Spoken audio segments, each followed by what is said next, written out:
So this regular meeting of the Carefree Town Council will come to order. Please take a silent roll call. Everyone's present and accounted for. Pledge of Allegiance. Mr. Les Hardy, please lead us in the pledge. Please stand. I pledge allegiance to the flag of the United States of America and to the republic for which it stands, one nation, under God, indivisible, with liberty and justice for all.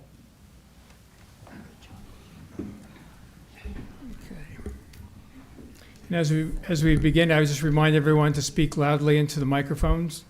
So even if people can hear you here, if you don't speak loudly, we don't pick it up on the streaming video, and then if someone goes back to listen to it, they cannot hear you. So first item up today is the consent agenda.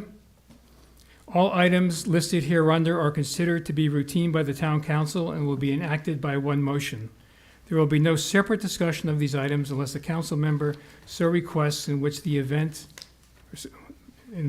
the item will be removed from the consent agenda and will be discussed separately. Item number 1, approval of the minutes of the town council special meeting, April 29th, 2025 budget workshop. Item 2, approval of the minutes of the town council special meeting, April 22, 2025 budget workshop. Item number 3, approval of the minutes of the Town Council special meeting, April 15th, 2025 budget workshop. Item 4, approval of the April 1st, 2025 Town Council regular meeting minutes. Item 5, approval of the check register report, April 2025. Item 6, approval of combined trial balance all funds, March 31st, 2025. Item 7, approval of resolution 2025-13, authorization for a contract for financial system replacement. And item number 8, approval of resolution 2025-11, designating town clerk treasurer Kristen Cray as the chief financial officer CFO to submit the fiscal year annual expenditure limitation report for fiscal year ending June 30th, 2025. Would the council like to remove any of these items? No, So but could I actually make a comment? Okay. I just wanted to say that on the check register and the trial balance report, I had several questions. I did reach out to Gary, and he was able to answer all my questions, and I just wanted that noted. Thank you. Thank you. We have one public comment on the consent agenda, Ms. Maureen Benedetto. So please step forward, limit your comments to 3 minutes. And Mayor and Council, Maureen Benedetto. I appear, Which one are you going to comment on? number 1. The minutes? Yeah, number 1. Just that one, the minutes on the front end? Mr. Mayor, can we approve the rest of it and then call one by itself?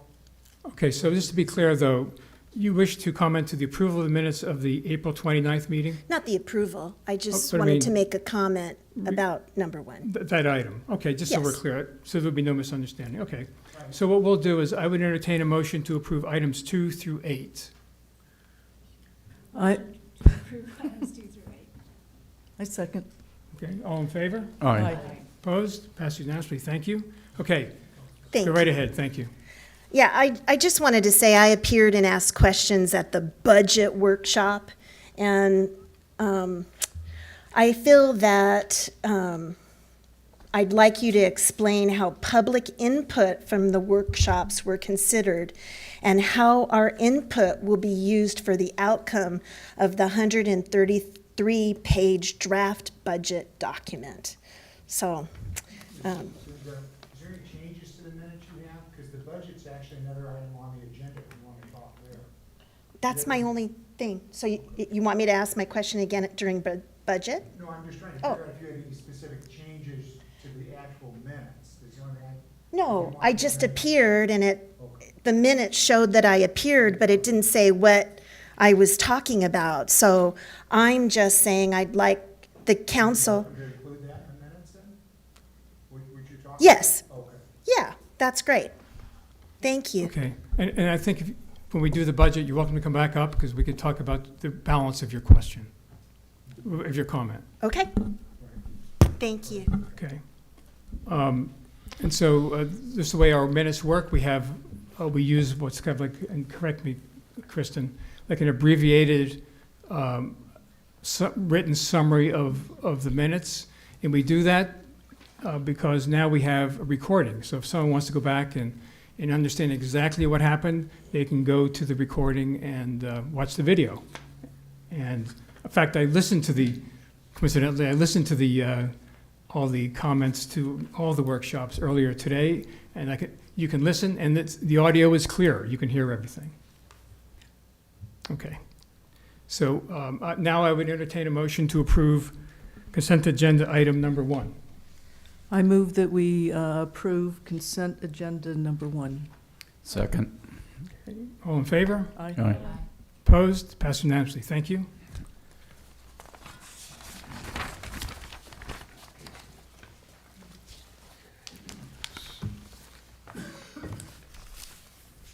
So item number 9, current events. Council Member Roth, would you like to comment on the stargazing? Yeah, so we had put together a plan to have our stargazing event last night. And unfortunately, due to the weather and Mother Nature, we had to cancel it and redo it for October 4th, which actually has more things to view at night on that time. And Madison did a great job getting the message out and then getting the message out that it was canceled. So it was a dry run for all of us, and Focus Astronomy will be doing October 4th. Thank you. Okay, great, thank you. A couple of other items. So we have Carefree Conversations on May 9th, 9 to 11, so this coming Friday in the pavilion. And I'll be there along with Councilmember Colleen Rose Skirty and Sheila Amorosa. And then on May 15th, we have our first Caffeine with a Carefree Firefighter. So May 15th, from 8 a.m., 8 in the morning, to 10 at the Black Mountain Coffee Shop. We'll have the Roll Metro crews there, and you can speak with them and ask questions. They'll tell you what's going on. So it's really an opportunity to just to get to know them a little bit, learn what they're doing, and especially if you have specific questions about your home and fire safety. So that's good. And then on February 26th, we have Memorial Day. We have a Memorial Day program in the Cape, May, did I say? February. Yeah. May 26th, at the Cave Creek Memorial Cemetery. So it starts at 8 in the morning. Chances are to be really hot, so it lasts about an hour.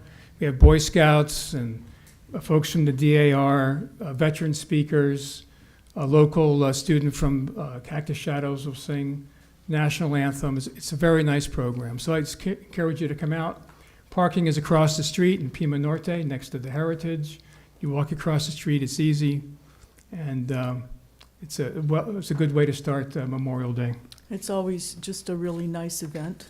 A lot of people show up, and you feel pretty patriotic when you leave. Yes, exactly. Earlier, last week, there was an East Valley City and Town Central Arizona Project meeting that I went to, Gary Neese went to, and Greg Crossman went to. And that meeting was to discuss water. So a few years ago, because of this drought that's been ongoing, the state drew up plans and agreements. So that would be the upper basin states, so those who are in the headwaters of the Colorado, and the lower basin states, came up with a plan to reduce water usage. That plan is expiring in 2026. So what's going to replace it? So there's ongoing discussions that are basically deadlocked, right? So the upper basin isn't giving an inch. In the lower basin, where we are, we have proposed concessions. And all the while, the state of Arizona has just done a great job in reining in our water usage. So the usage per capita in Arizona actually goes down as time goes on. And that's a credit to everyone who's on the CAP system. So what will this translate to? Eventually, the federal government will get involved, most likely, and they may dictate results. The Trump administration hasn't weighed in on what they're thinking, but the end of the day, when this agreement expires, there needs to be a new agreement because we need to rein in usage. So looking ahead, a takeaway from this meeting was in 2027, there may be cutbacks on cap water on the order of 20%. The good news for the town of Carefree is, one, we only use probably about 2/3 of our cap allocation today, and we use wells for a good chunk of our water usage. So even if cutbacks are implemented, we'll be fine. But it's something we all need to keep an eye on. Also, John, Yeah. excuse me, Mayor, can they come back and lower our limit or take some of that water back if they see we're not using it? so what Greg tells me what they'll probably do is, if the cutbacks are, say, on the order of, say, 20% or something like that, they will cut back based upon what's being used and not on your total allocation. Our order put in. Oh, yes, yeah, our order put in. So our order put in, if we're doing our numbers correctly, is roughly what we use. So looking ahead, in the fall, we will create a water advisory committee. This is called out in the general plan. So when people come back from the summer, we'll tackle that and figure out how we're going to do that. Also in the fall, we have invited, and we'll fix a date for a representative for the Central Arizona Project, CAP, to come and speak to the town council at a public meeting, not at a council meeting. And we'll also invite the Arizona Department of Water Resources to be there. So it's a good opportunity for all of us to get educated about water, because there's a lot going on, there's a lot coming down the pike. And then I would also just say, in the summertime, your water bill probably goes up, and about 70% of the water you use in the summertime is outside, swimming pools and irrigation. So if you just mind your irrigation, right? Don't overwater, make sure you don't have leaks, and that makes a big difference in your water consumption and how much water has to be delivered and how much water remains in the lakes. So I think that's critical. The next item I'd like to talk about is the Northeast Corner development. So I had expected this month in May that at our development review board, Diversified Partners would show us a design, but they weren't ready for that. And so there's no development review board meeting in May. But I expect them to be there in June at the development review board meeting, and they will be here at the council meeting in June to give us an update of what's going on. Next item, Kiwanis. So last night, this is pretty cool. Last night, Kiwanis awarded $550,000, more than $500,000 to scholarships to local kids.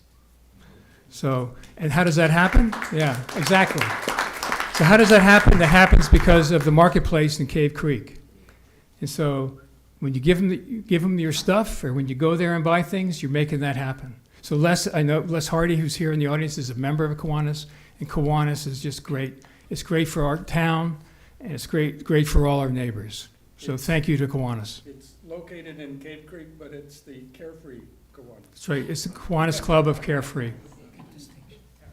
And then my last comment is, so 23 years ago, on May 6th, which is today, 23 years ago, Gary Neese started working for the town of Carefree. So 23 dedicated, hard-working years later, thank you for sticking with us. You do a great job. Thank you, Mayor. Thank you.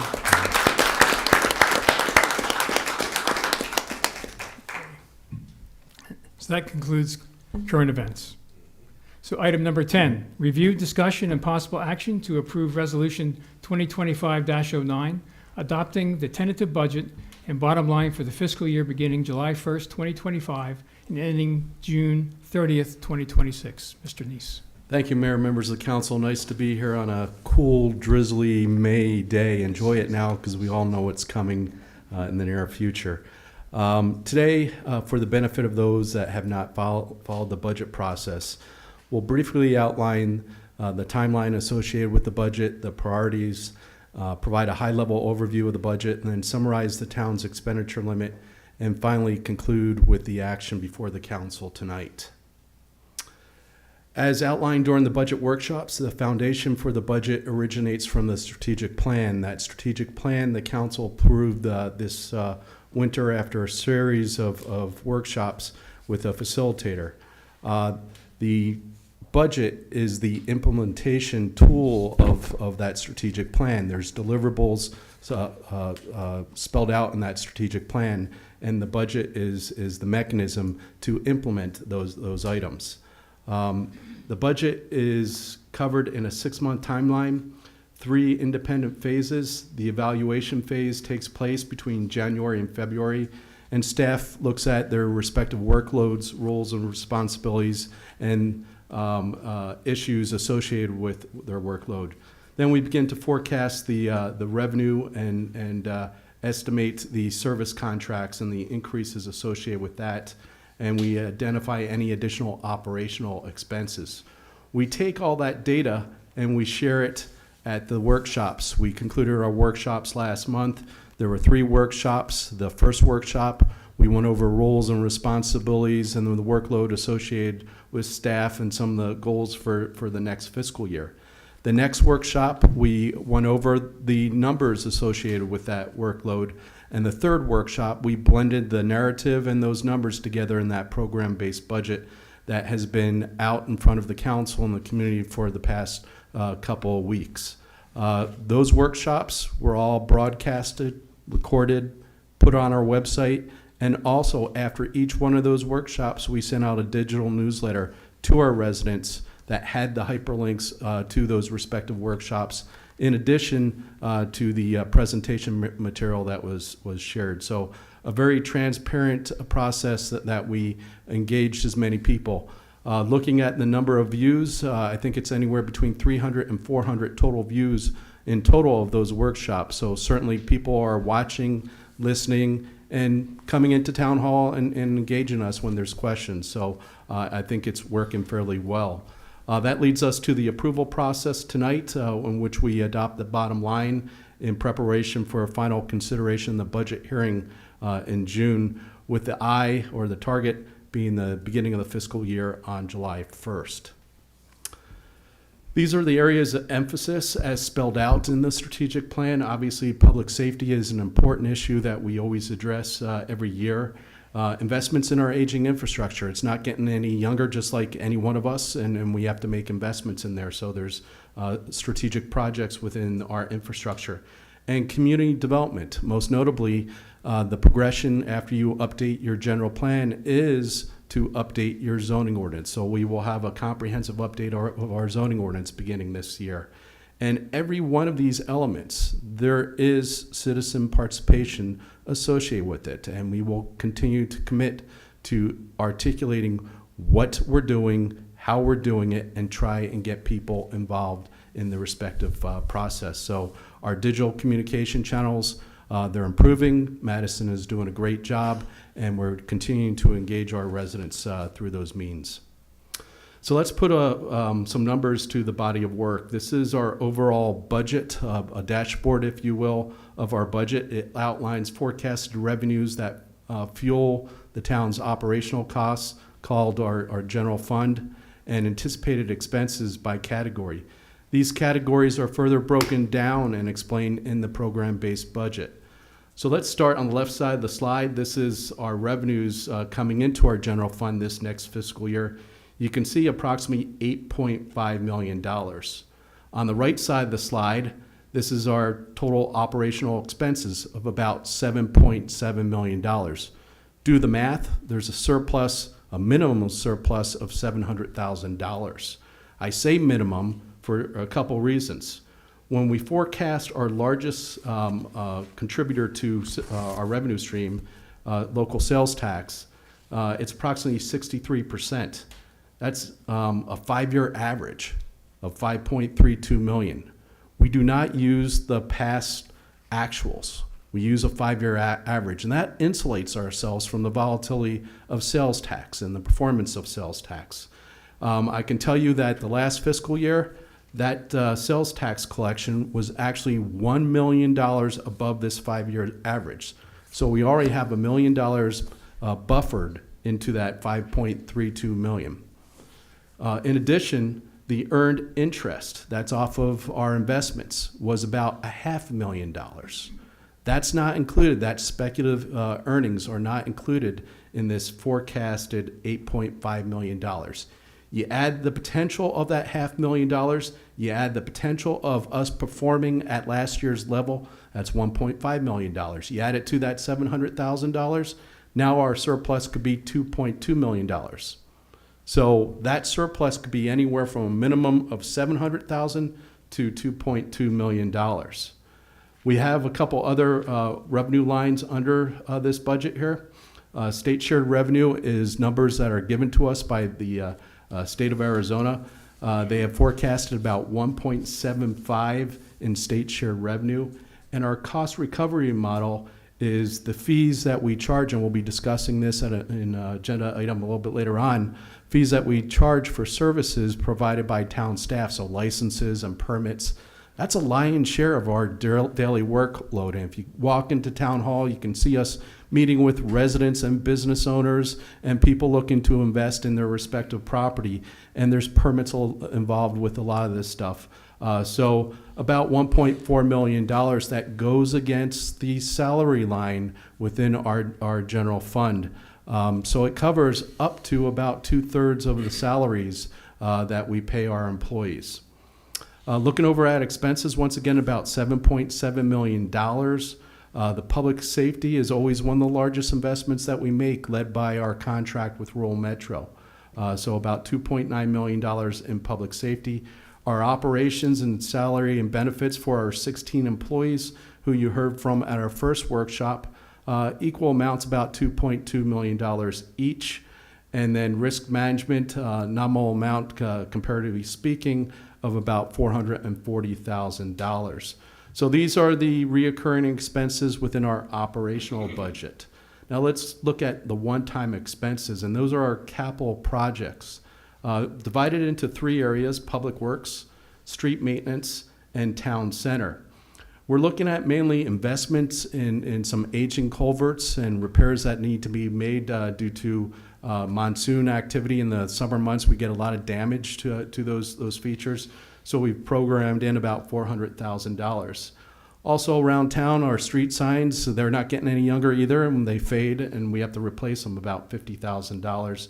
And then this is the placeholder for our traffic calming program.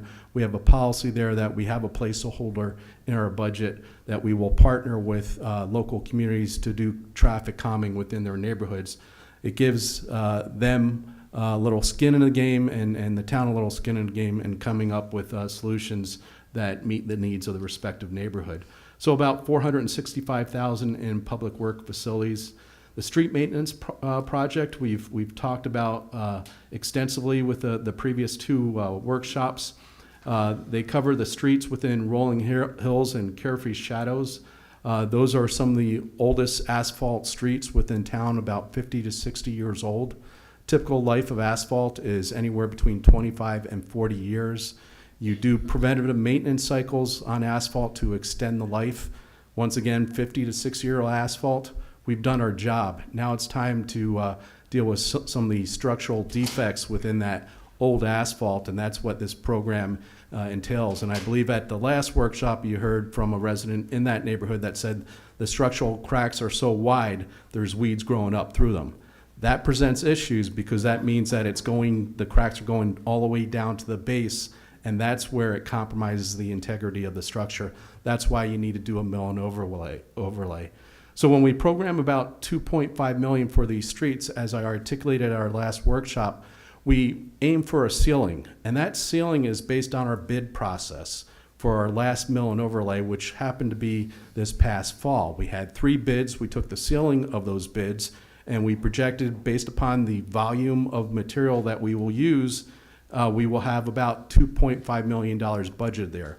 We aim for a ceiling because of the volatility of petroleum, and we don't know where it will be when we bid it out. So you always have to have a ceiling there, not the floor. So we aim high. The hope is we're significantly less. So that's programmed high. Town center improvements, we're going to be talking about a couple of these tonight in the implementation of the comprehensive signage plan programmed in at $400,000. EV Phase 2 grant, we'll talk about the study that was done and the potential for a Phase 2 grant. If the money's there, we got a budget for it within our capital projects, so we're showing that to qualify for that future grant. And then the third item is parking capacity improvements and sidewalk improvements. That will be discussed at the May 12th joint session between the town council and planning and zoning and the opportunities there. So about $1.8 million in capital projects within the town center. Overall, about $4.8 million in capital projects. You add through rounding 4.8 and the 7.7, that gives you about 12.5 overall spend. So hold on to that number, and I'll touch upon that in the next slide. The anticipated revenues to offset these capital projects, several sources. This is where the EV MAG funding comes for the grant.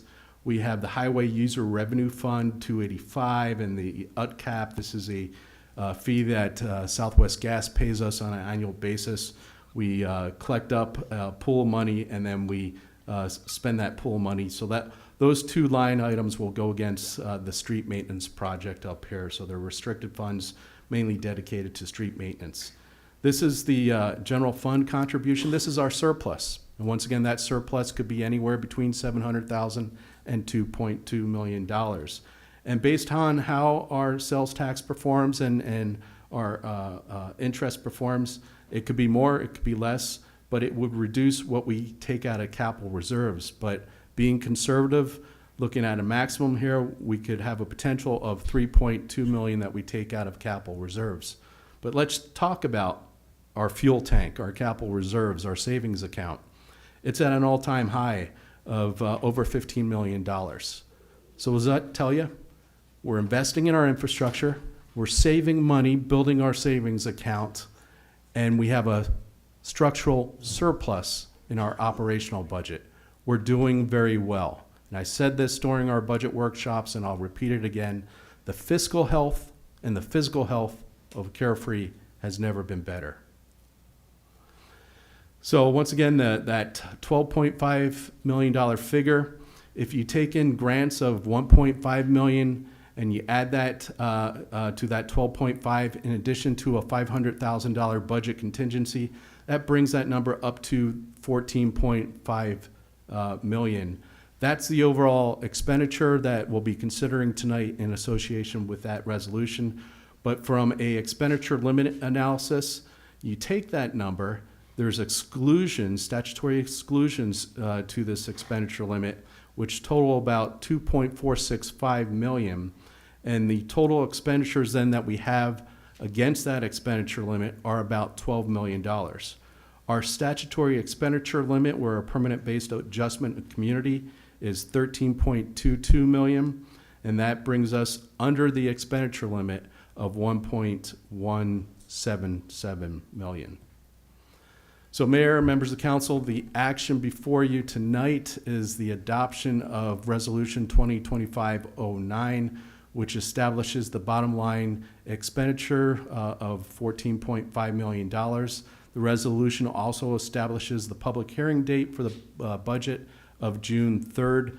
After this meeting, Jim Keene will populate Schedule A through G. We'll advertise those. They'll be inserted to the program-based budget and also posted online like all the other communities do. And you'll begin to see in various publications, various newspapers, other communities publishing their Schedule A through G. So now's the time you start seeing those Schedule A through Gs come up.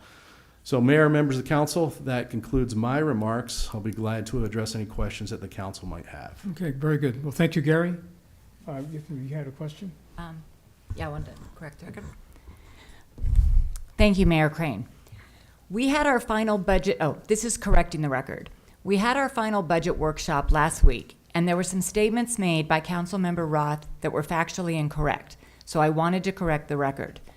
She referenced that she thought it was not appropriate for Carefree to use the recommended program-based budget, but rather use the basic A to G schedules as they are shorter, just have numbers, and are easier to read.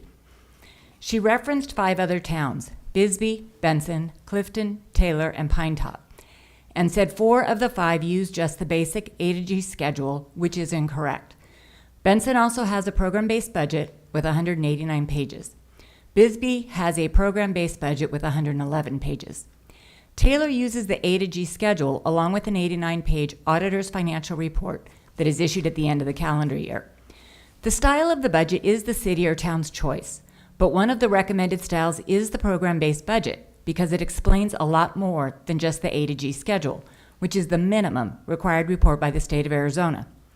All 5 of these towns appear to only have the 24-25 budgets available and not the drafts for the 25-26 budget year. Taylor may be the exception. I would also like to point out that Carefree, in being transparent, records the budget meetings, has the current 25-26 budget available to everyone, and allows comment. Clifton has no meeting videos or attachments on their website to review. Taylor has agendas, but no attachments or videos. I did find a video for Bisbee on YouTube. Benson has audio, but no video and agendas, and no attachments. And Pine Top has agendas, but no attachments, and some video, but only on small regular town council meetings, not their budget meetings. All of this information can be found on each town's website. Lastly, all 5 of these towns have more employees than Carefree. Thank you. Okay, any other questions or comments? I'll make a Go right ahead. comment. As I said, when I did the research, what I Googled was Town of Benson budget, Town of Pine Top budget. So, and that is what came up when you Google that. So I was going by what I assume when people come to Carefree, they go to the budget. And when you go to those towns and hit on the budget, what I commented on is what came up. And if you looked at Bisbee, they have 5,000 people, I think 5.2 square miles, 189 or $181 million budget, and they have 111 pages. So there is a disparity. We have 133 pages, and we have a $14 million budget. So I was using it as examples of clarity, transparency. And I appreciate your research. I believe that our program-based budget is an excellent resource for residents to truly understand how we operate our town, how we generate revenues, and how we use our money. And I didn't find Bisbee's to be that as informative, and I think we do a very, very good job. I like the way ours is broken out as well by department, so we do a very good job of explaining how we do what we do. And also, I hope that people realize that we have been very frugal and fiscally conservative for, how long have you been here again, Gary? 23 years? And I think it's with Gary's leadership of being very frugal, as well as past councils, that have kept us in a very strong position to have the ability to maintain our infrastructure as well as provide our core services. So I think that the way I truly, and as someone who looked at budgets for her career, I truly believe that this is an excellent document. Go ahead. I was just going to say, I don't think it matters the size of our budget. I think we still owe it upon ourselves to go through it bit by bit and piece by piece. And I think that the budget that Gary puts together makes it very understandable and lays it out in a way that if you have questions, you haven't been really listening. Well, okay, just one other comment. So the this program budgeting, so where does that come from? So there's an organization called Government Finance Officer Association. So the CFOs of towns and cities and towns across America belong to this. And they recommend that a program budget is the best practice for creating a budget. Doesn't mean you need to do it, but that's their recommendation. So I think that carries some weight, and that's what we've done. And when I look at it, it's almost like a narrative. And so someone who's not an expert, who doesn't understand government very well, it just flows. And that's what we want. We want people to understand it, and maybe it establishes a baseline, a foundation, and they come in and ask questions, and that's what we want. So, I have one other comment. Mr. Neese, on page 112, in reference to grant requests, I think that the wording, open space acquisition, should be adjusted to open space preservation and planning. This would be more in alignment with our general plan in section 3 in reference to open space and environmental stewardship. So it's just the wording. okay, that's an interesting point. In fact, does anyone have any comments or questions about that? I think it's pretty straightforward. So are you suggesting also in the opening, in that sentence, changing the sentence in the text of that page? Here, yeah. Yeah, but what about up here?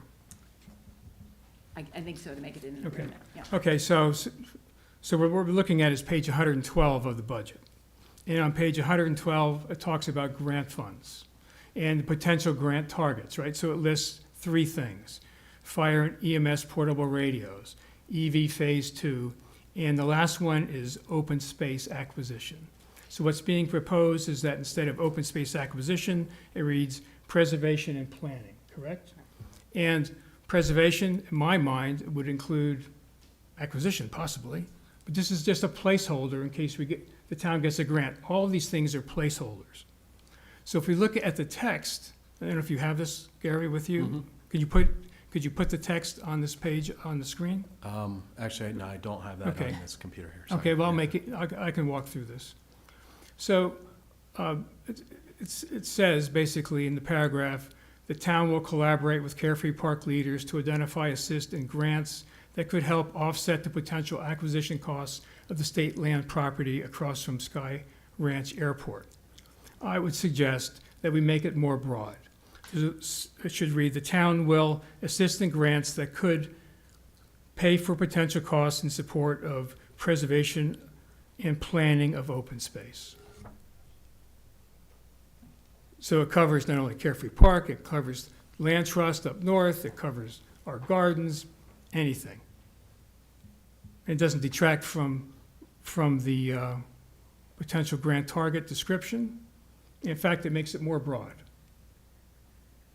So we entertain any comments or questions from the council? I'm just glad we put something on there, Yeah, that we me did too. it. I Yeah. think it's important. I mean, the residents have shown overwhelmingly that they want open spaces, and I think it's important, and I think it's a great step. And, the only other comment I'll make on our budget is that, I wasn't at the 29th meeting, I was gone, but I did listen and watched it. And from a transparency standpoint, we say we're gonna be transparent as a town, and I think we've made an attempt. I think we have moved in that direction.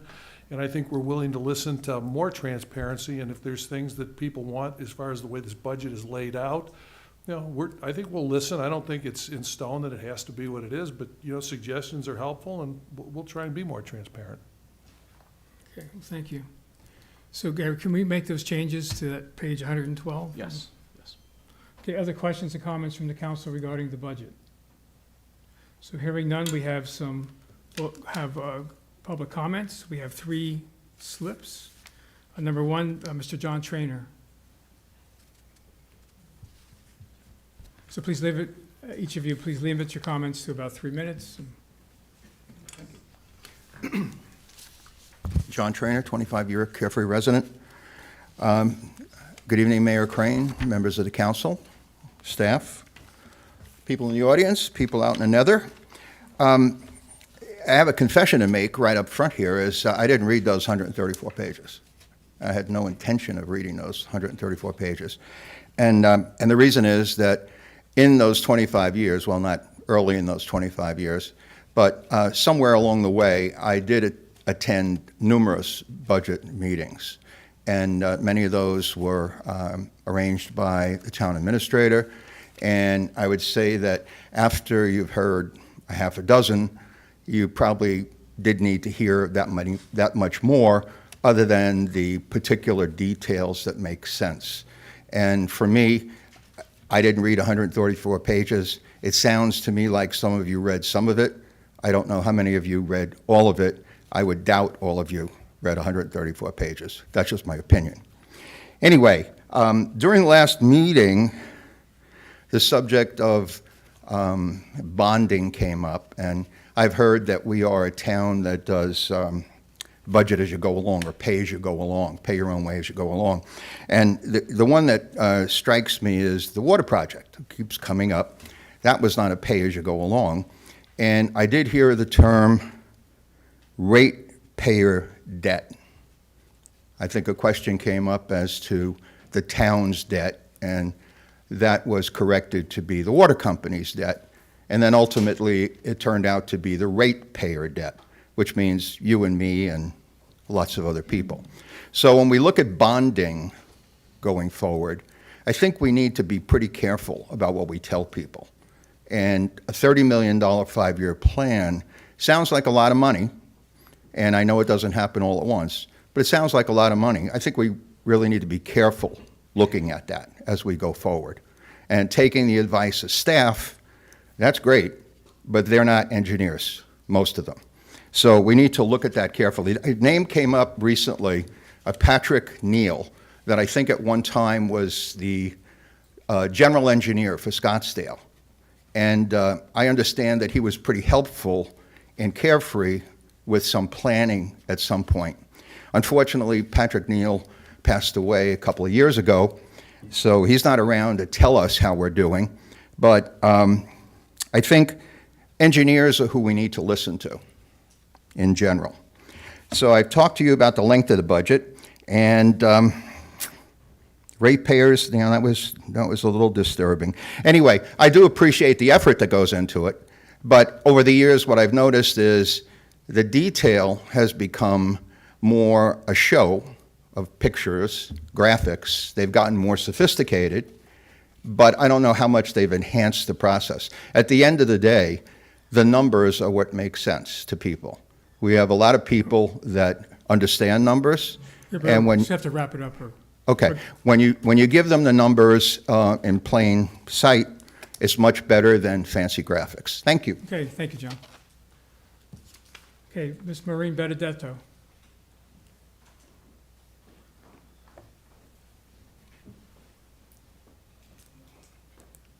Good evening again, Mayor and Council.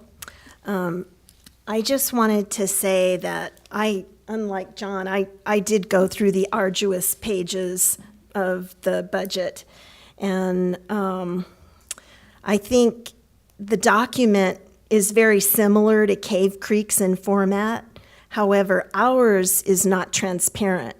Accounting numbers should be readily available in the budget without having to spend time submitting several public record requests or jumping from those arduous pages of our budget. Our budget could create simple Cave Creek mirror fixes to our accounting line items, such as employee individual salary, their benefits, gas and maintenance of the town assigned vehicles, professional services, and legal.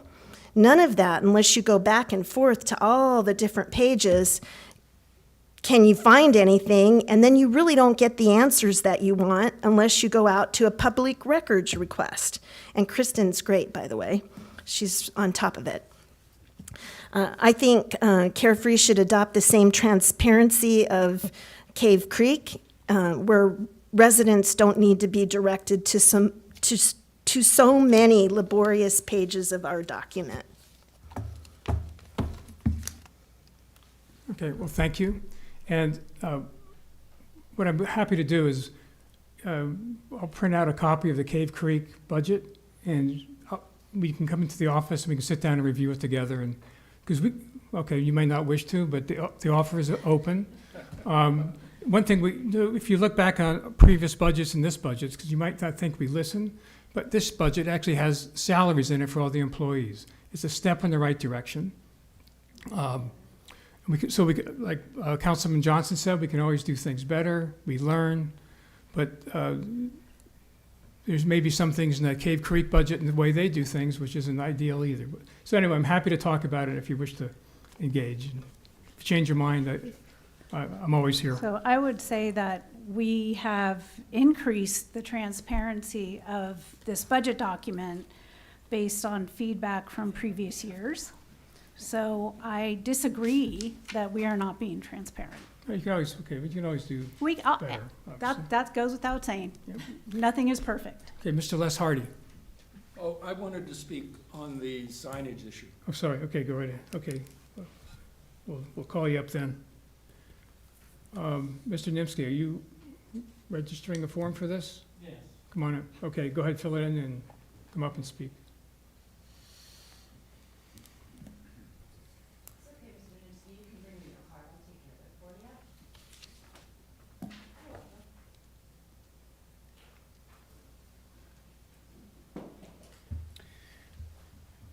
John Dimsky. Just a couple of comments about the budget. I was real surprised that the council got into it back and forth about form versus function.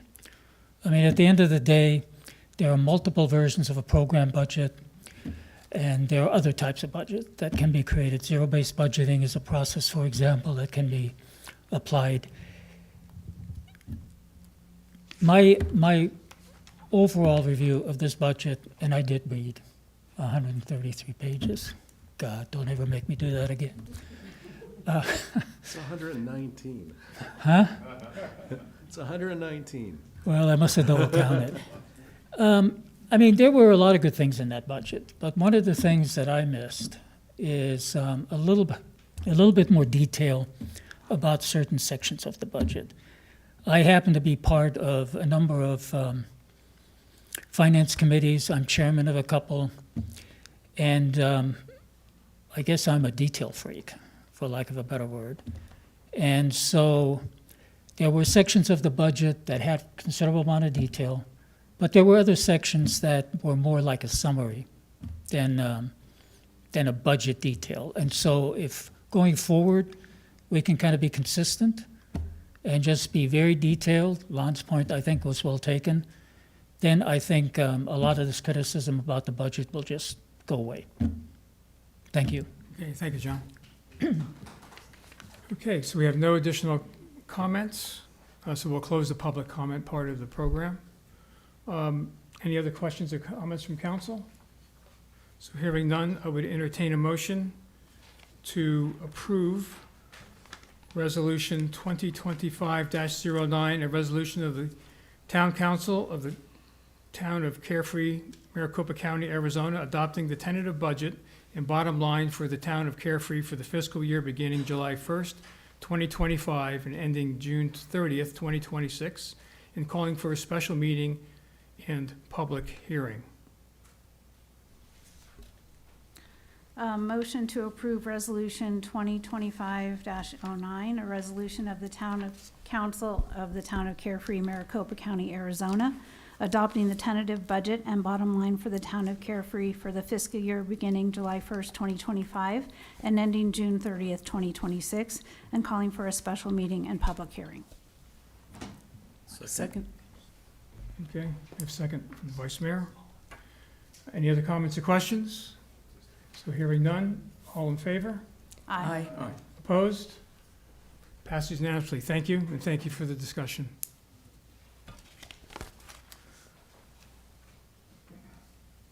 Item number 11, public hearing, discussion and possible action regarding approval of Resolution 2025-10, adoption of the Town of Carefree, Arizona new and increased user fees comprehensive fee schedule. Mr. Neese? Actually, Kristen. Kristen? Okay, Kristen Cray, you're up. Thank you, Mayor and Council. I'll be brief in my presentation because we've discussed this at our prior Town Council meeting on March 4th of 2025. At that time, we looked at a fee comparison with the proposed fees going forward for the Town of Carefree. These fees that were proposed were in alignment with the actual services we're providing. And we did a comparison with our region and our localities.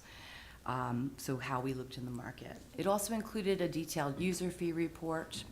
At that meeting, we moved forward with approval from the council to begin what would be the posting process that's required for user fees. On March 6th, we produced the report, that comparison, the proposed fees. We posted that on our website in accordance with the state law and the statute for public review for a 60-day period, which has now ended. On April 14th, a notice of intent regarding this public hearing was published on our website in accordance with the state law. And we received no comments from the public on the actual data that's on our website. So tonight, I ask you to hold a public hearing and then approve the resolution adopting the proposed new and increased fees through a comprehensive fee schedule, which will be produced on our website for all of our potential customers and residents to use. Okay, very, very good. Before we have a public hearing, are there any questions or comments from the council? So I do have a question. So when will the new fees go into effect? When will we start charging the new fees? We will start charging them 30 days after tonight's meeting in accordance with the statute. We had estimated in our calendar, in our time frame, that we would achieve by July 1. So we're a little bit ahead of schedule. Okay, very good. So now we'll open up a public hearing. Do we have any slips for public comment in the public hearing? I do not have any slips. Okay. Last chance? Okay, we'll close the public hearing. And now we will entertain a motion to approve Resolution 2025-10, a resolution of the mayor and council of the town of Carefree adopting new and updated fees and a comprehensive fee schedule for the town of Carefree. Have a motion?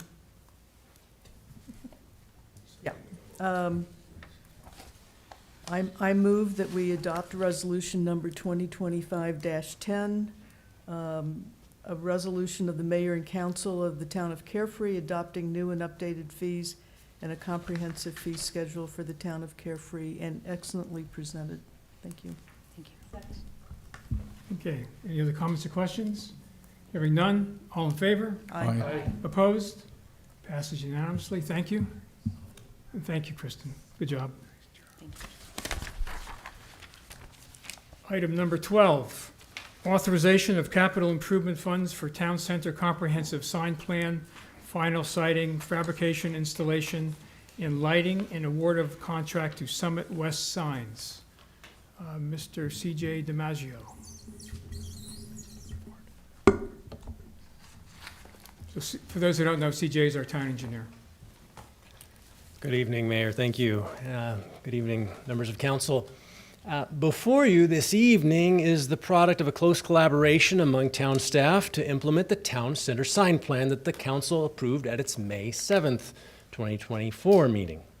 The common theme that clearly emerged in that plan after deliberation by stakeholders was a focus on quality. That is, making sure that any signage, any new signage, used colors and materials that harmonize with existing high-quality signage in the town center that the town is rightly proud of.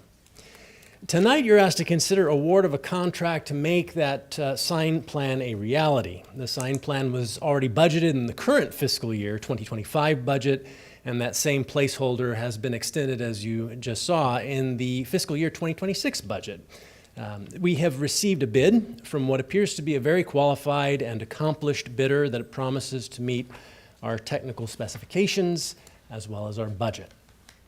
I'm afraid I won't be able to answer questions about either the sign plan itself or the stakeholder engagement process because I simply wasn't employed by the town when those processes were underway. The focus of this presentation and this action is specifically on the implementation approach spelled out in that sign plan.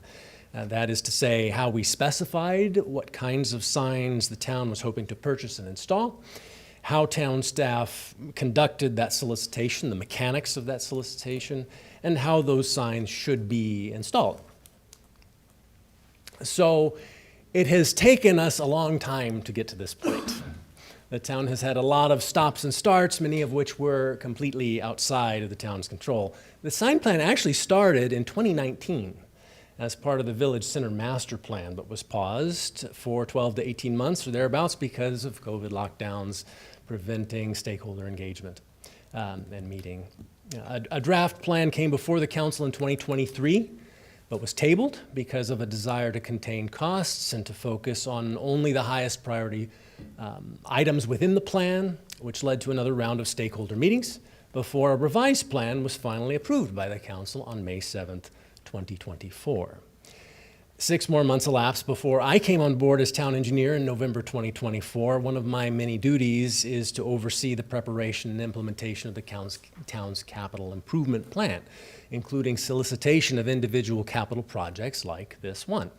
I'm pleased to report that I was able to collaborate with other town staff to advertise a request for proposals, or RFP, at the earliest possible opportunity. That was within about 90 days of my own start date.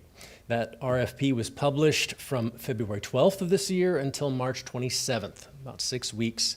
And you are now being asked to consider awarding a contract under that same RFP. If we move forward with the implementation approach and the contract award, the contractor will have 180 days to complete the work, which puts us roughly at about November 1st, right at the beginning of our next holiday season.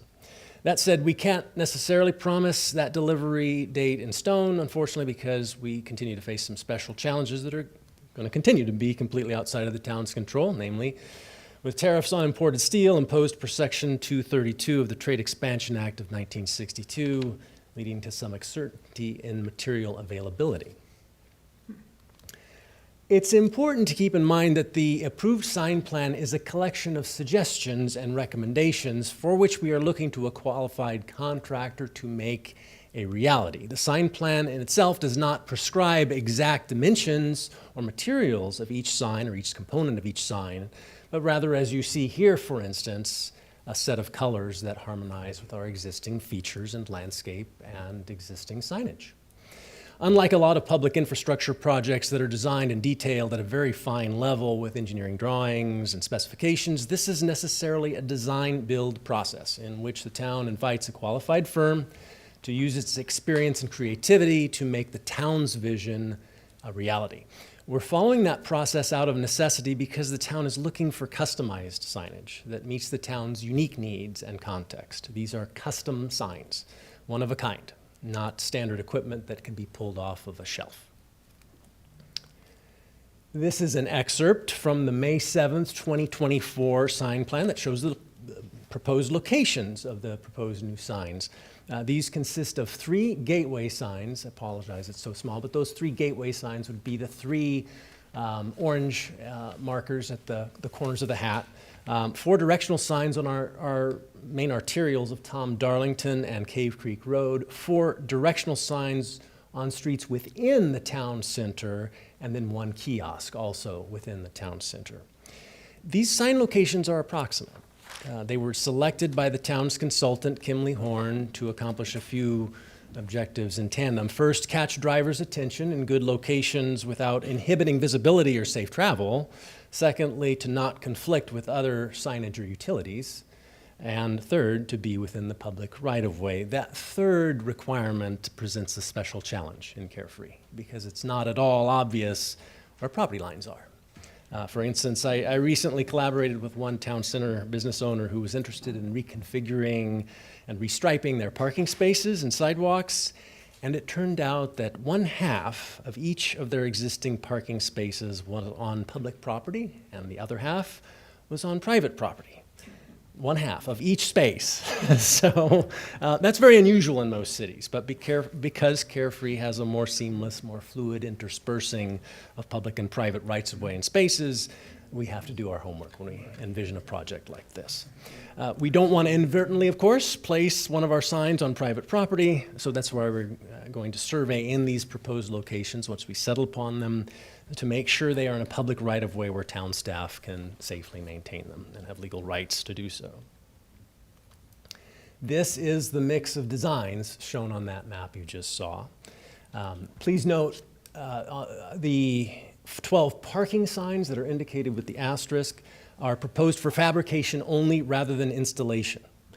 We are not proposing to acquire any new lampposts or bollards as part of this contract, but rather we're looking to a contractor to fabricate these signs as part of this contract for installation at a later date by the town's public works staff. So this RFP and contract were formulated to meet the main requirements spelled out in the implementation approach section of that sign plan, the 2024, May 7th, 2024 sign plan. These requirements are to ensure that conflicts are not present, that the signs will be placed in the public right-of-way, as I just talked about. Third, that the signs will be crash-worthy. That is subject to the Federal Department of Transportation MUTCD, which is the Manual of Uniform Traffic Control Devices standards. And fourth and finally, that the contractor will provide shop drawings for town review and approval, including the production of one full-scale mock-up of each sign type. Those are the 4 cornerstone requirements of the implementation approach. One company submitted a proposal in response to this RFP, and this was Summit West Signs of Mesa. Their proposal of $388,975 most definitely lies within the estimated budget range of $350,000 to $400,000 that was provided by staff at the May 7th, 2024 Town Council meeting. Town staff reviewed references and confirmed that Summit West Signs has a valid contractor's license and that the Arizona Registrar of Contractors lists no open or closed complaints against them. Their online portfolio clearly demonstrates Summit West's capabilities to produce high-quality signage in line with our expectations, including work for several municipalities and other public agencies throughout Arizona, such as the very context-sensitive gateway signage example you see on the right from the town of Payson. I'm pleased to announce that we are joined here this evening, I believe, by some staff from Summit West Signs, who I'm sure would be happy to address any questions you might have about their qualifications and their production process. And with that, I'd be happy to take any questions you might have. Okay, maybe before we do that, would Summit West like to say anything, or would you just like to field questions? Be happy to. I have a page to share with you. Okay, well, please come up. And I think I need to follow the rules, though. oh, now we can. He called you. Signage. Yeah. Thank you very much. Okay. Well, thank you. This is Mr. Tom Carr. Okay. Good Well, thank you evening. for coming. Good evening, Mayor and council members. My name is Tom Carr with Summit West Signs. I am the marketing director. I write proposals and prepare bids for one of Arizona's leading sign companies, Summit West. My personal interest in signage and wayfinding began in the 1990s when I wrote the graphic standards manual for the city of Philadelphia. This was for another company that I worked for a few decades back. I've been in the signage trade now for over 30 years. Recent projects in my 30-year commercial signage career include the town of Payson entryway signs, the town of Fountain Hills wayfinding program, and the City of Phoenix Comprehensive Library Monument Signs project. And if you feel any regret about the time it's taken to get the sign package to this point, don't feel bad. Payson was in the making for 14 years. It's such a privilege for us because we get to come in at the end and actually build it, and that's what's really exciting for me. We are currently installing 40 wayfinding signs for the town of Fountain Hills and 18 monuments for the City of Phoenix libraries. In recent years, I was the art director, fabricator, and installer of the citywide Pebble Beach sign system. If any of you enjoy golf or the coastline in the central coast of California, you could see our 100 signs there around the city of Pebble Beach. Our team at Summit West Signs is immensely excited for the opportunity to work with the town of Carefree. I love this area. The town is just one of the most beautiful places, I'm sure, in the world. I don't know if you all have gotten used to it, but if you're from the city down in Mesa or something like that and you come to Carefree, wow, it is so beautiful here. We understand it takes a great deal of time and consideration to develop a comprehensive, uniform, and cohesive municipal sign system, and it is a great privilege for us to be considered for this opportunity. Summit West Signs has a state-of-the-art manufacturing facility, including certified welders, expert automotive painting. We have 4 CNC routers. One of the largest in the state is a 25-foot long router, plus automated bending and cutting machinery. Summit West Signs has we have 40 employees, including fabricators and installers, operating in our 34,000 square foot warehouse. Our engineering partners include two of the leading engineers specializing in signage, Soloway and Reverence Engineers. Our owner is the current president of the Arizona Sign Association, a post he has held for the last 7 years. Other recent notable projects include 42 monument signs for Chandler Public Schools valued at $2.4 million, and the Paloma Community Park sign program for the city of Peoria valued at about $250,000. Summit West Signs routinely manufactures and installs more than $500,000 in custom signs, quality signage every month. It would be a privilege for us to build the beautiful wayfinding system uniquely designed and branded to the town of Carefree. It would be an honor and a privilege to serve the citizens here. Thank you. Okay, well, thank you, and thank you for the kind words and coming up to Carefree.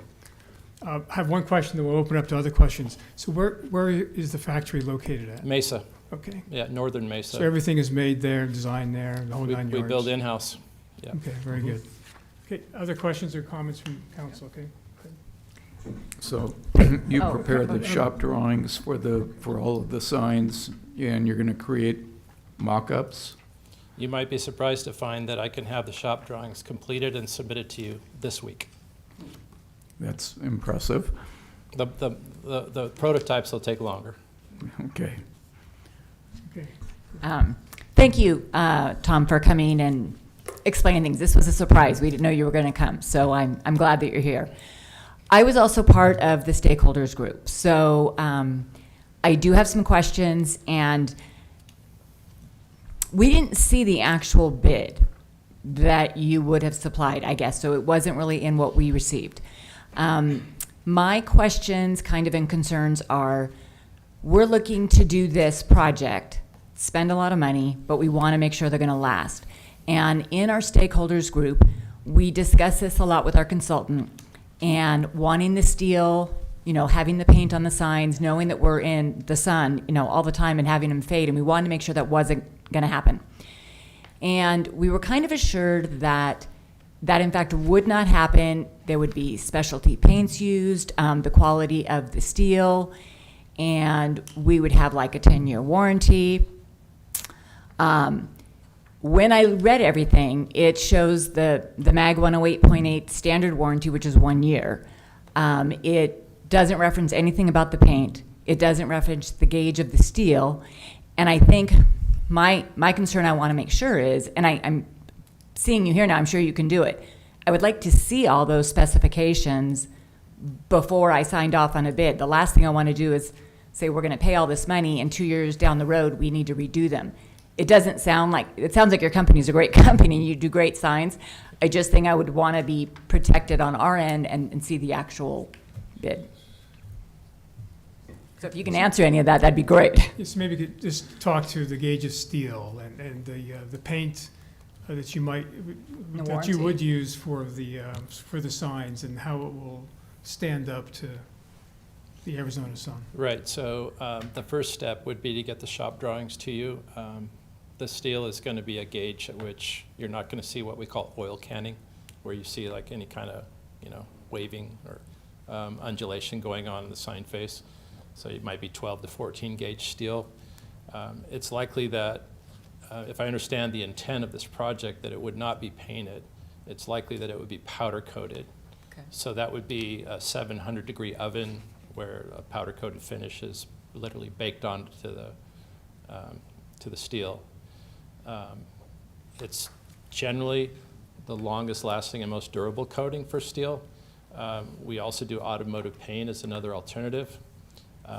We can work our way through the design process with CJ and whatever team is required, your facilities team, those that might have more knowledge about coatings and finishes that they would consider to be the best. There is no lifetime guarantee on any sign. It's just eventually the elements will have an effect on all finishes. With the kinds of finishes that we put on for our typical monuments, we do dozens and dozens of monuments a year. Usually in about 7 years, you're going to need some kind of touch-up, some kind of recoating, what have you, That may not be the case in every scenario. We have signs that are out there for over 20 years and still functioning fine. It's just, there's a variety of different variables. The heat, the weather. Arizona is very tough on signage. That happens. A lot of our signs are electronic message centers. We specialize in those as well. There's an actual electronic component that's running for many years. Even those we do warrant. We have an extended warranty that goes up to 7 years on the electric devices that we install. The fading, it can even depend on the color. If it's got a lot of red in it, the red can be affected sometimes. The lighter colors, you don't see as much. I think with the powder coated finish, you all will be very pleased with the longevity of the material. Or if you're like Payson, how about this? We intentionally get the rust process started for them, and then we stop the process. We interrupt the rust process and then coat it and seal it. So if you see the cowboy and the calf next to him there in that photo, that's that process where they actually want to see the rust as part of the presentation, and that's the finish that they're looking for. These signs, I think, that are currently proposed are that natural feel of the rich browns and reds and greens of the desert and the surroundings. They're beautiful colors. I think they will age well. That's my feeling. If my understanding of what you'll see in the years to come could be some weathering and what have you, but it could actually be a part of the beauty of these signs. If you had something else that was more contemporary and you had purple and red and blue and what have you, it wouldn't look as natural in its environment, if you understand what I'm trying to say. So because of the palette that has been selected for this project, I believe that the weathering process is potentially something that can be appreciated over time, that it's not going to be always just, oh, the sign is a little lighter this year, but it's just part of the scenery and how everything kind of weathers out here. Many of your signs, I've noticed, your current signage, it's either rusting or it's the color of rust. It's intended to look like that, a weathered appearance, something that's more natural. So. Thank you. So I'm just curious. You said something about an extended warranty. Is that something that your company could provide? Absolutely. Okay. Yeah, we do offer extended warranties. If I might interject about the subject of warranties, I mentioned, and you noticed, Council Member, the contract that we drafted indicates, requests that the work will be completed by the contractor in accordance with MAG standards. That entails a workmanship and materials warranty for a period of 1 year, as you noted. MAG standards are, Maricopa Association of Government standards, are the regional gold standard in public works construction. They were developed over many decades and vetted by managers of some very large infrastructure projects and programs at a wide variety of municipalities and public agencies throughout the metropolitan area.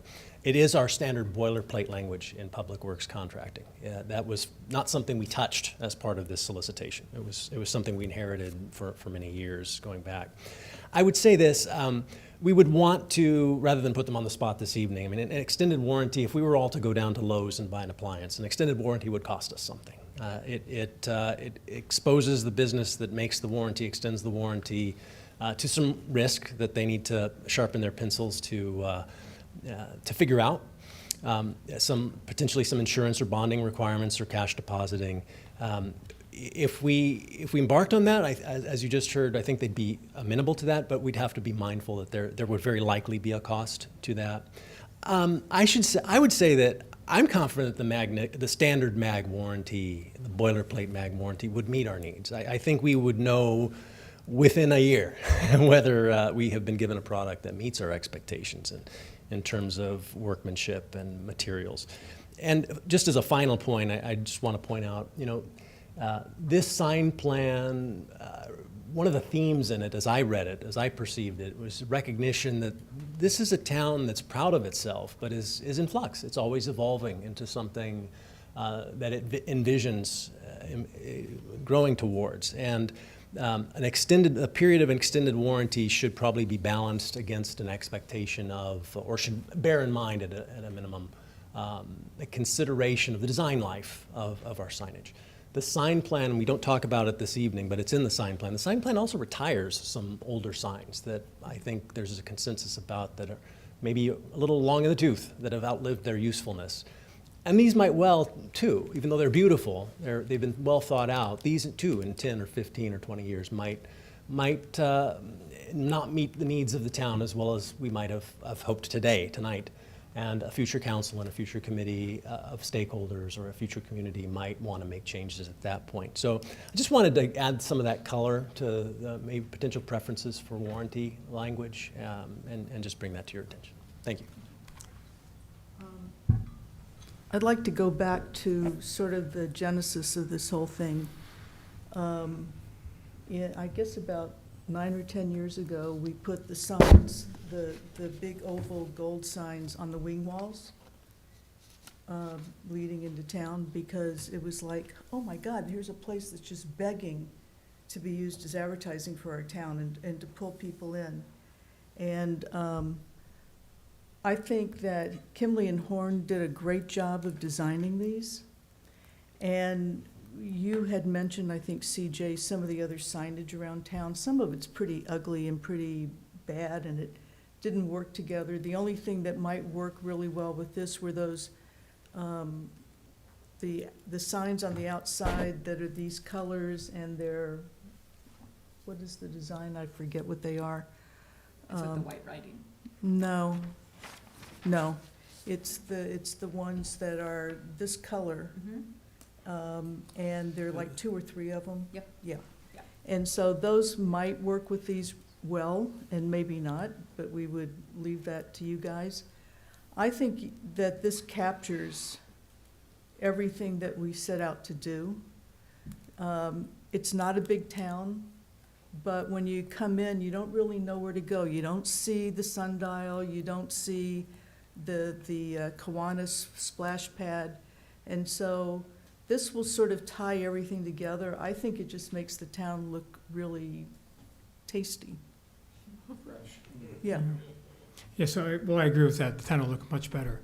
Yeah, and on the warranty, extended warranty, I'm not a big extended warranty fan personally. Yeah. And I think our biggest concern that I heard tonight was fading, and unless it fades incredibly, you'll never be able to measure the amount of fading which is acceptable and not acceptable. So it's just my 2 cents worth. I don't know if it might help the 100 signs or so that we installed in Pebble Beach, California. It's a former company I was with. I was the owner of that company. It's been 10 years. I've been back to visit recently. They look like the day they were installed. It's not as hot there. They do have sea air. They have salt air. So there can be other factors to deteriorate the signage. It looks like, to me, the day it was installed, and that powder-coated finish is very durable. That was the key. As soon as you said powder-coated, sold, because that is the gold standard. Absolutely. It's probably the way to go, especially if you want to build them in steel. Are you providing the base that the signs are attached to? So is it a concrete base or? Typically, there's going to be a caisson footing, so it's going to be drilled as a cylinder.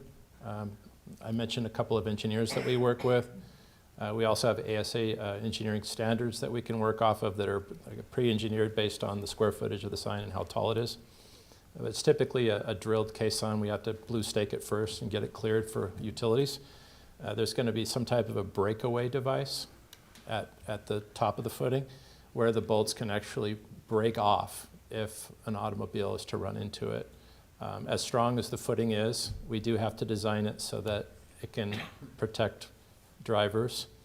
We want to sacrifice the sign, not the driver. So, the last one, and these ones we're doing in Fountain Hills currently, we're just getting the first batch of signs in Fountain Hills.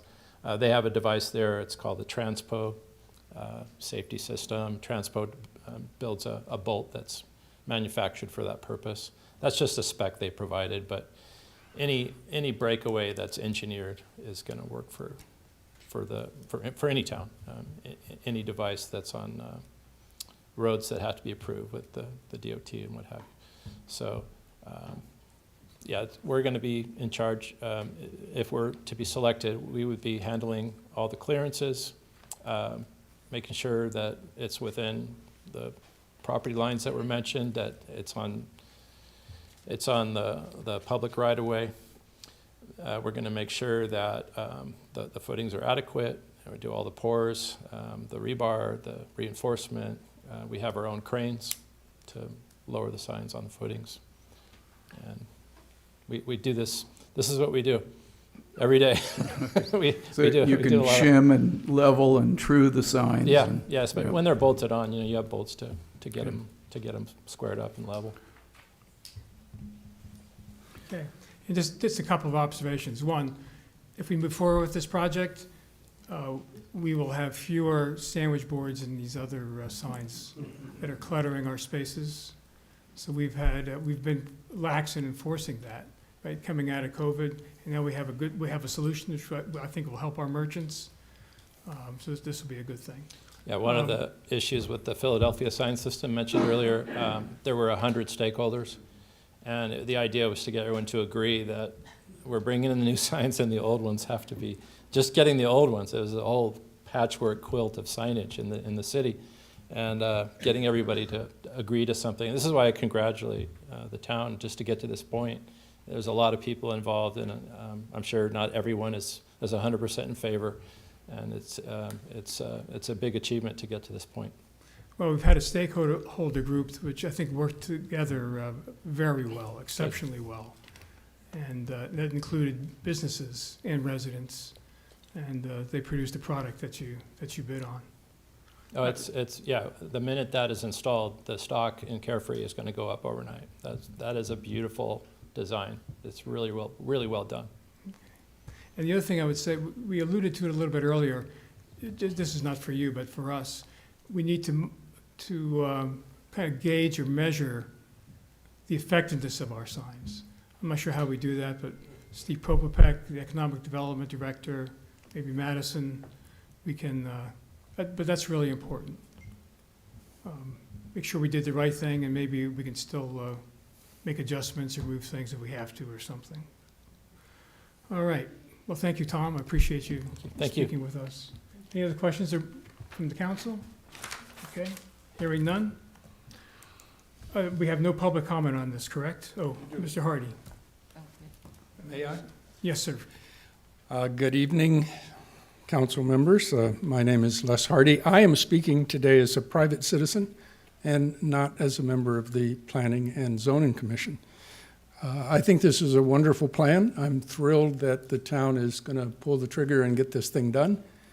But I have one comment that I think will make these signs even better. If we look at all of the verticals at the top, there is a cutout and there is a hummingbird silhouette. Now, I love hummingbirds. I have a hummingbird feeder in my backyard and I give it 4:1 ratio of sugar every 3 days, and some of them are Annas, and I love them.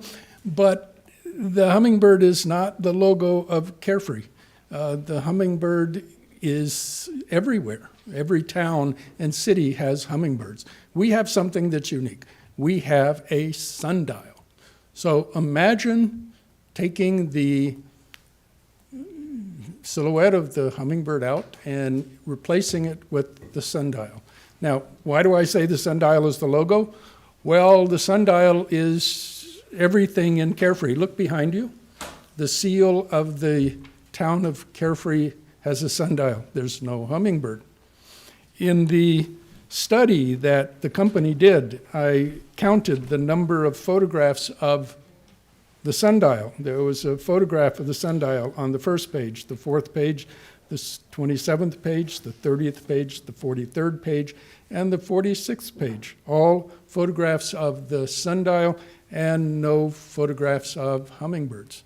I notice there's no hummingbird on our seal either.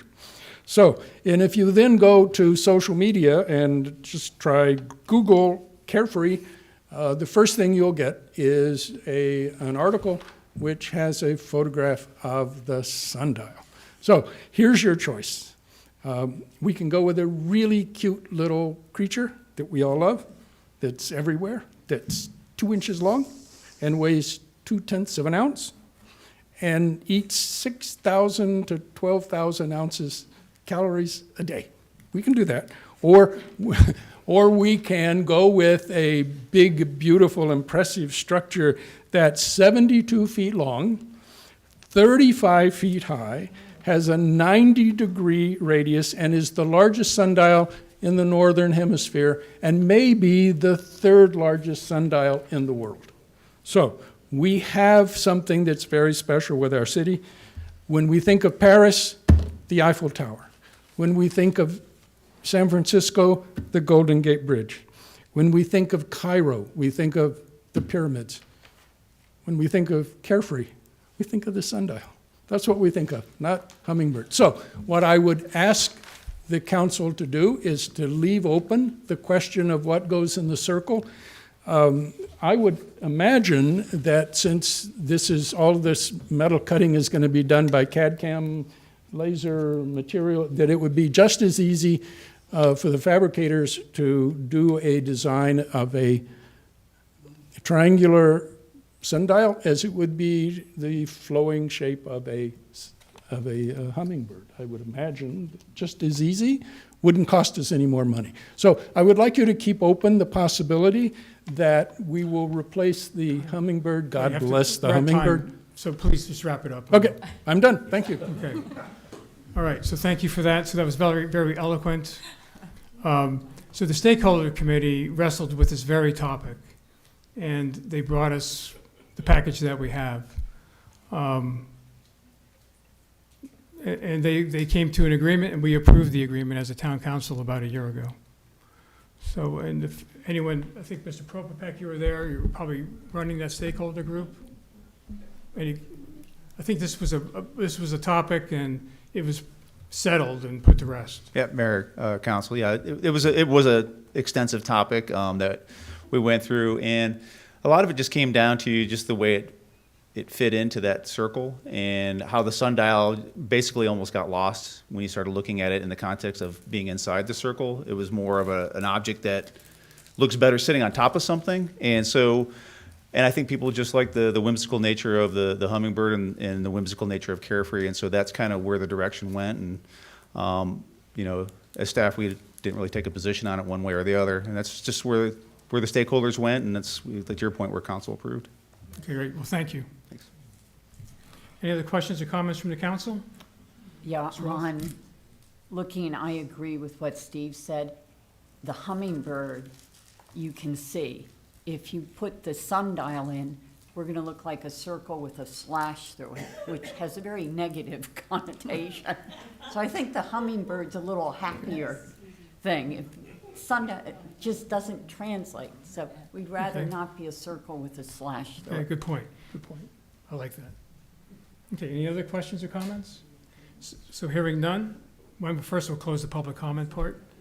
And so hearing none, I would entertain a motion for authorization of $399,000 of capital improvement funds and award of contract 2024-03 to Summit West Signs. I had one other, were they the only bidder? Yes. Okay. Would anyone like to make a motion? I've forgotten what you said. Do you have it? Yeah. I'd like to make a motion to authorize $399,000 of capital improvement funds and award the contract 2024-03 to Summit West Signs. Thank you for your interest. And Vice Mayor, approve resolution 2025-12. Oh. So correct that to resolution 2025-12. Thanks. Actually, Second. Okay, thank you. Oh, here it is. Okay, correct. Resolution 2025-12. And it was seconded? Second. Okay, any other comments or questions? Okay, all in favor? Aye. Aye. Opposed? Passed unanimously, thank you. Thank you for that catch, Dennis. Item number 13, agenda item 13, update on electric vehicle sighting study. Mr. Popopek. Mayor, Council, wanted to just wrap this up. I'm the last one, right? I'm the anchor man tonight? Yeah, so I'll try to keep this brief. So we're talking about electric vehicle charging siting plan, and come on. There we go. And this came through the Maricopa Association of Governments, and this was part of a federal project, obviously, to expand EV charging throughout the United States and expand EV use. Money went through to the state, then through the Maricopa Association of Governments, and so they ended up going through a process to engage all the communities in Maricopa County, to put grants together to look for places where EV charging is necessary and fill in gaps and some other things. And so what they were potentially looking at was, in a lot of cases, there's underserved areas where EV charging doesn't exist. And at the same time, there's people who have range anxiety, or there's areas as the communities or Maricopa County has expanded to where EV charging may be necessary, which is where we fall in. And so, because we truly aren't an underserved area, but we do meet an area that has kind of created a hole, especially as people are going out to the lake or to wherever they're headed, whether it's Desert Mountain, and as a visitation, as a destination, we do have a lot of people who come here to the town of Carefree and have EVs and then figure out they really don't have any way to get back home. So we've seen a few towed out. The way that they were looking specifically at was not looking at the level 1 chargers, which are basically your slow charging home chargers. They looked at level 2 and level 3. And particularly of our interest, it was the level 3 chargers. And then we look at what level 2 is. That's the ones that you can get for your garage that are the 240. So they'll charge overnight. And then the level 3s are the ones that you typically will see, the Tesla chargers and the superchargers, where somebody can go in and get their car charged for about, anywhere from 5 to 30 minutes, depending on how much charge they need. And then they pay for that generally. What we were looking at again is Carefree is, we have employees that come here. They may particularly have EVs. We do have residents here that we have a pretty good resident base with EVs, and so not every time is your home charger going to be enough. All of a sudden, maybe you need to get a quick charge to be able to get out and go somewhere because you need to drive more than whatever range is on your vehicle. Again, we are extremely visitor based here, and so just having that as an amenity for people who drive EVs up from the valley to come visit us, it's just nice to have that, considering there's really nothing in the area that allows for particularly level 3 charging. And our focus really was on town center.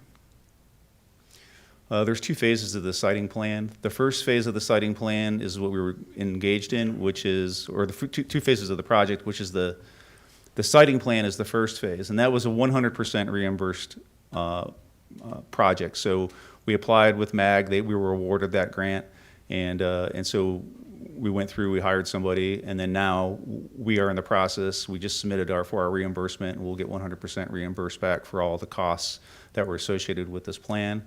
There is a phase 2 to this, and the phase 2 is then going through and taking the siting plan, and then we would use it as a competitive bid, again now for additional funds that are currently not appropriated. I think we know what's going on kind of at a national level with some freezing on funding, especially as EVs are concerned. So we anticipated this would have already started, but it has not, and there's no plan in the future for phase 2 that we're aware of.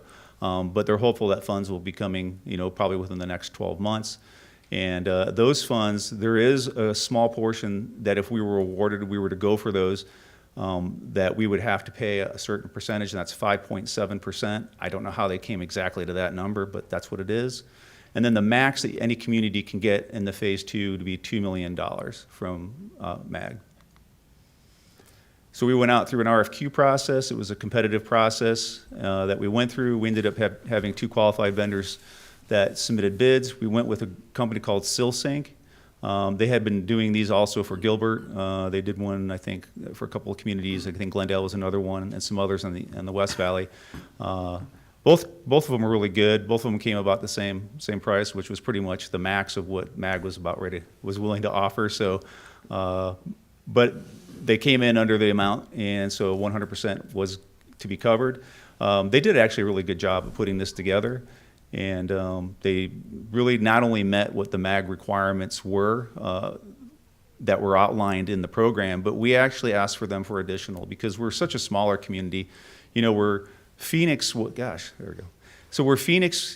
looking at locations, and they have potentially thousands of locations. You know, we really comes down to one, two, or a handful of locations here. So we actually asked them to go to a higher level of looking at specific areas, then looking at specific locations, and including operation plans, which wasn't requested. You know, how you're going to operate these things into the future, and giving us a little bit more detail so we could have an upper leg as we go into the potential phase 2. This just kind of shows you some of the report summary for information on demand, and looking at this is hold on. Yeah, so this is looking at the demand over time. And so as you can see, the demand shows that we have a need for, and I kind of like to focus on these DFC chargers. And so looking at about 2 chargers, and each one of these chargers generally has 4 bays to them. And then we looked at various different locations. And so as we look at the study, our focus was going to be on trying to focus on the town center, but their requirement through MAG was to look at all different types of opportunities. And so we looked at the various different locations, and then you can look on here, and those locations, they looked at what estimated costs would be on the low end and the high end. And so when we start looking at, and I typically, or where I've been looking at is really the focus in on the Carefree Town Center. And so when we start looking at the total number of chargers for both the level 1 and level 2, you look at what the total high end on that, and we're looking at, I think it's right around $1 million. So the preferred locations that we were looking at in for our town center is these particular locations here. So we would put that in our existing parking field. One of the things that MAG wanted to look at was making sure that we have the ability to control our own destiny as for where these things go. And so that's why we have chosen these places here. We're a little bit out of the way, potentially where most residents can come in. So if they needed to get charging, it's closer to the post office, and then also has some synergy with some of our existing residential in the town center and with the hotel.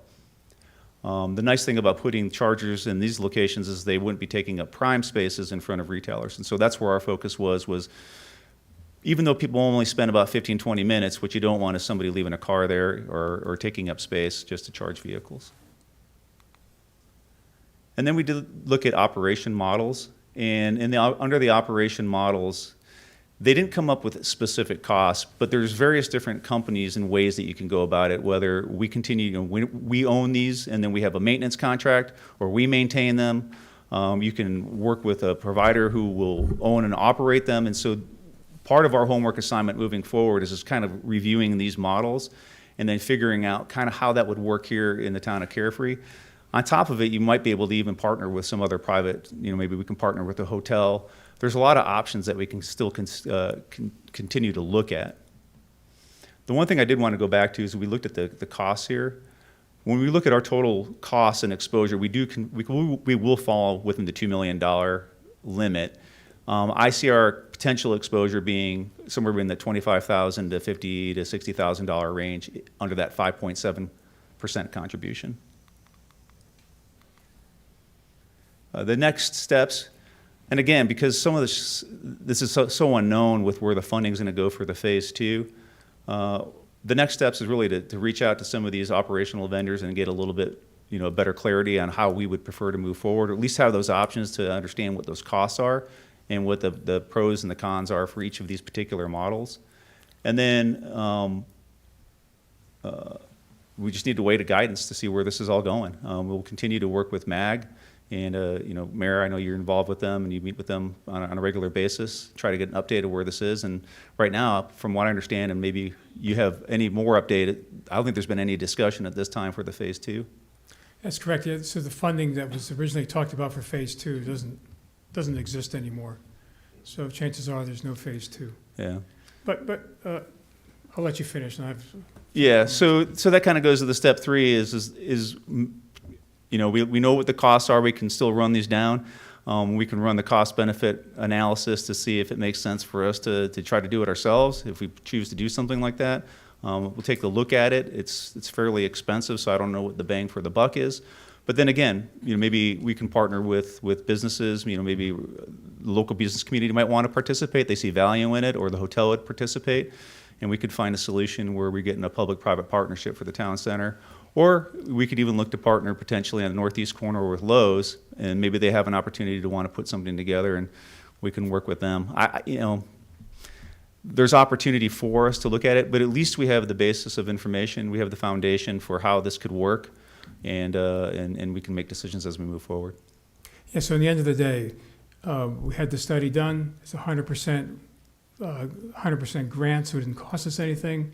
We have a document that we can share with some of these targeted locations. We could share it with the Hampton. We could share it with Lowe's, Savannah, whoever was on that list.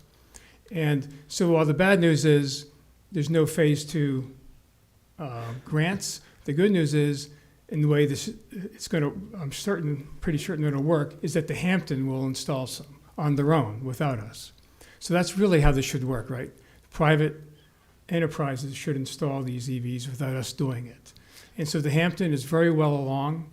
They're soliciting contracts or bids, I guess. They're soliciting bids. They have one and they're getting another, and they'll probably have either one post or two posts installed. Each post probably has two chargers coming out of it at least by midsummer. And then when that happens, we can gauge how much they are used, and then we'll know if there's a need or not. Yeah. And the Hampton says they will open up those to the public. So that's great. And it'll be in their parking lot on their land. Yeah. And they'll manage the management of them without us having to do anything. It's a great solution. Yeah.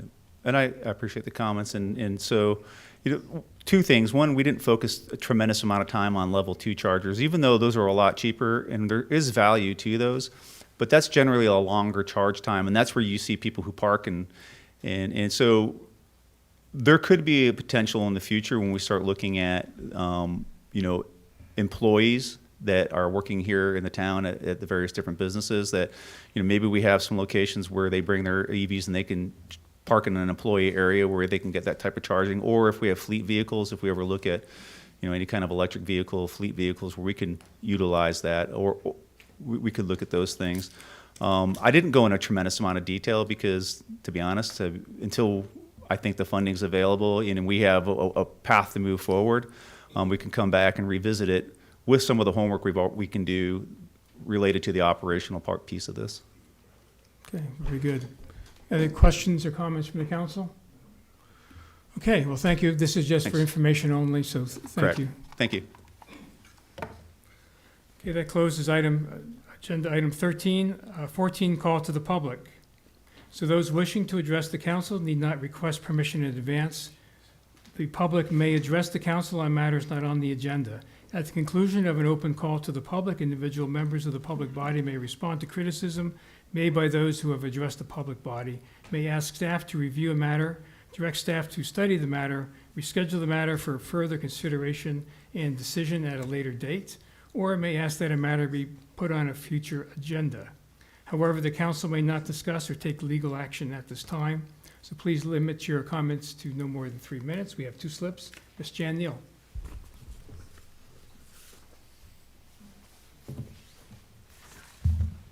Good evening, Mayor and council members. I'm going to ask a couple questions about the budget, and I apologize. I was on the road, I was listening, so I'm going to rewind us back. So the first thing is I'd like to underscore the fact that there are a number of us in this town that have been working with budgets for literally decades, as some of the council members as well. And it really would be helpful to have one big roll-up one big spreadsheet so we can see what things are in aggregate instead of having to find the sections on the pages. The other thing is what caught my attention as I did peruse the lengthy document, and I do think there's merit in the format for people that want that information, but again, I go back to wanting to have one big spreadsheet with all the information in one place. So what caught my eye, Mr. Fitzgibbons, maybe you can answer this. General legal and special legal has the fiscal year 2024 general legal $75,000, fiscal year 2025 $103,500, fiscal year 2026 $125,000, which calculates to a 25% increase per year. Special legal 15, 30, and 60, which means that special legal is doubling every year. So my first question is, why do we need all this money on legal? What are the active litigation that's going on right now that would warrant that we anticipate that we're going to need such an increase in legal? Can you answer that, please? I mean, the only thing I understand the budget is civil legal, which I am. We also have a town prosecutor. I think we're both put together, and that's part of the budget. That was a different, I haven't even talked about that. That was a different line item. I'm talking about specifically general and special legal, and maybe you can define the difference between the two? Not part of the budget process. Okay, who can answer that? It's really a call to the public, so do you have other questions? I guess I'll do a public record request if No, you're not we going to can answer. talk to you afterwards, but as called Okay. to the public, we can't. Okay, well, I know that, but there were those budget workshops, which didn't seem like there was a whole lot of dialogue going on, so I'll do a public record request if I don't get No, it. you don't have, well, we can talk. Okay. And then if you feel a need, then you can do it. Okay, I'll be happy to talk to you afterwards, thank you. Okay, thanks. Mr. John Trainer.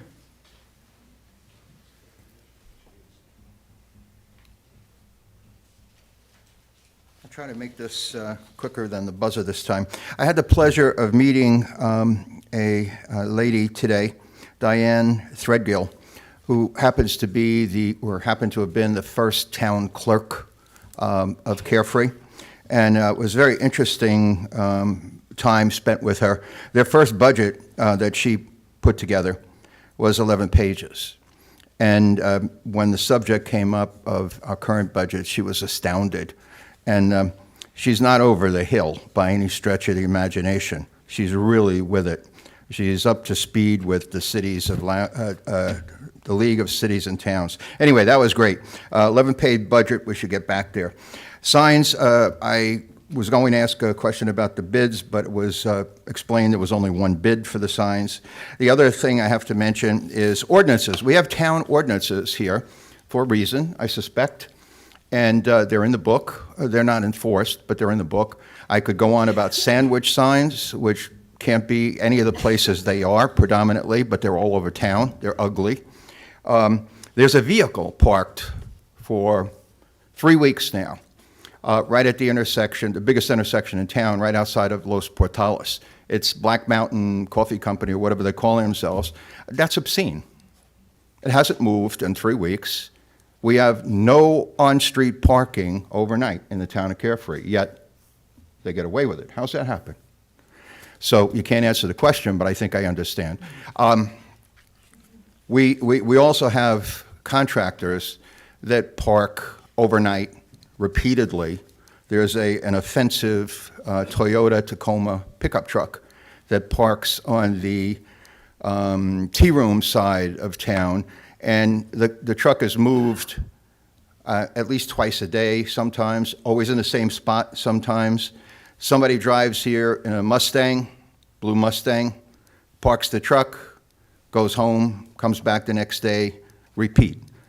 We have ordinances. Let's enforce those ordinances, not just pick on residents. Thank you. Okay, thank you.